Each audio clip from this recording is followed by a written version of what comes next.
നമസ്കാരം. വേദാംഗ ജ്യോതിഷത്തിലെ അമൂല്യമായ അറിവുകളും ആധ്യാത്മിക ജ്ഞാന ഉപദേശങ്ങളും പകർന്നു തരുന്ന പ്രശാന്തം ആസ്ട്രോ ചാനലിലേക്ക് ഏവർക്കും സ്വാഗതം.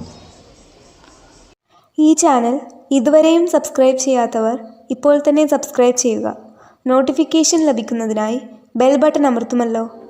ഒപ്പം ചാനൽ ലൈക്ക് ചെയ്യുക, ഷെയർ ചെയ്യുക, കമൻറ്റ് ചെയ്യുക.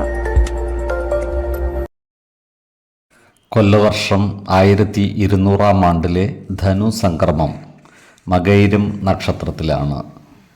ധനു 1-ാം തീയതിയിലെ ഗ്രഹനില അനുസരിച്ച് മേടം രാശിയിൽ ഗുളികനും, എടവത്തിൽ സർവേശ്വരകാരകനായ വ്യാഴവും, മിഥുനം രാശിയിൽ ചന്ദ്രനും, കർക്കിടകത്തിൽ കുജനും, കന്നിരാശിയിൽ കേതുവും, വൃശ്ചികത്തിൽ ബുധനും, ധനുരാശിയിൽ ആദിത്യനും, മകരത്തിൽ ശുക്രനും, കുംഭം രാശിയിൽ ശനിയും, മീനത്തിൽ രാഹുവും സ്ഥിതി ചെയ്യുന്നു.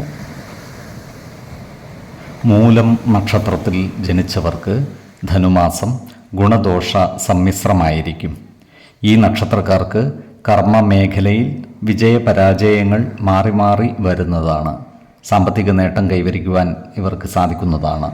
എന്നാൽ അതിനനുസരിച്ചുള്ള ചിലവുകളും വന്നു ചേരുവാനുള്ള സാധ്യതകൾ കാണുന്നുണ്ട്. ഈ നക്ഷത്രക്കാർക്ക് കുടുംബത്തിൽ സുഖവും സമാധാനവും വന്നു ചേരുന്നതാണ്. എന്നാൽ ശത്രുതാ മനോഭാവത്തോടെ പെരുമാറുന്നവരുടെ എണ്ണം കൂടുന്നതുമാണ്. അത്തരക്കാരെ തിരിച്ചറിഞ്ഞാൽ അവരുമായി നല്ല സ്നേഹസൗഹൃദ ബന്ധങ്ങൾ നിലനിർത്തുവാൻ പരിശ്രമിക്കുന്നത് ഗുണകരമായിരിക്കും. ഈ നക്ഷത്രക്കാർ ആഗ്രഹിക്കുന്ന പല കാര്യങ്ങളും നടന്നു കാണുവാൻ ഇടയുണ്ട്. ഇവർക്ക് പല കാര്യങ്ങൾക്കുമായി ദൂരയാത്രകൾ ആവശ്യമായി വരുവാനും ഇടയുണ്ട്.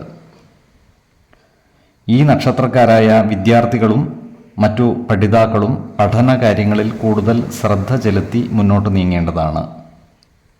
ഈ നക്ഷത്രക്കാർ ഉറ്റ സുഹൃത്തുക്കളുമായി അനാവശ്യ വാക്കുതർക്കങ്ങളിൽ ഏർപ്പെടാതിരിക്കുവാൻ പ്രത്യേകം ശ്രദ്ധിക്കേണ്ടതാണ്. നല്ല സൗഹൃദം നിലനിർത്തുവാൻ പരിശ്രമിക്കുകയും വേണം. വ്യവസായ സ്ഥാപനങ്ങളിൽ അപകട സാധ്യതകളുള്ള പ്രവൃത്തികളിൽ ഏർപ്പെടേണ്ടി വരുന്ന ഈ നക്ഷത്രക്കാർ ജാഗ്രത പാലിക്കേണ്ടതാണ്.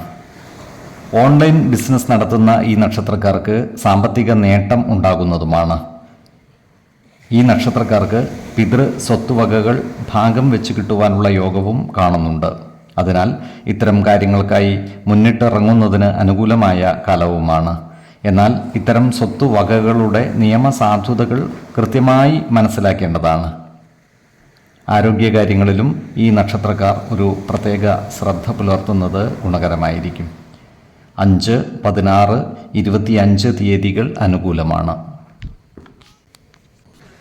ഈ നക്ഷത്രക്കാർ ജനിച്ച സമയത്തെ അടിസ്ഥാനമാക്കിയുള്ള ജാതകത്തിലെ ലഗ്ന രാശിയുടെയും ലഗ്ന അധിപന്റെയും സ്ഥിതിയും ശുഭപാപ ഭാവങ്ങളുടെ സ്ഥിതിയും ഓരോ രാശിയിലെയും ഗ്രഹങ്ങളുടെ സ്ഥിതിയും അനുസരിച്ച് ഇവരുടെ പൊതുഫലത്തിൽ ഏറ്റക്കുറച്ചിലുകൾ ഉണ്ടാകുവാനിടയുണ്ട്. കുടുംബ ദേവതകളെയും ഇഷ്ടദേവതകളെയും ഉപാസിക്കുന്നത് ഇവർക്ക് ആയുരാരോഗ്യ സൗഖ്യമേകും. ഇഷ്ടദേവതാ മന്ത്രം 108 തവണ ദിനംതോറും ലിഖിത ജപം ചെയ്തു വരുന്നത് ഇവർക്ക് സർവ ഐശ്വര്യങ്ങളുമേകും. നല്ല വ്യക്തി സാധനകളോടെയും ഉപാസനകളോടെയും മുന്നേറിയാൽ സർവേശ്വരാനുഗ്രഹത്താൽ ഇവരുടെ സർവകാര്യങ്ങളും മംഗളകരമാകും. നന്ദി, നമസ്കാരം. ജ്യോതിഷരത്നം പ്രശാന്ത് കണ്ണോം.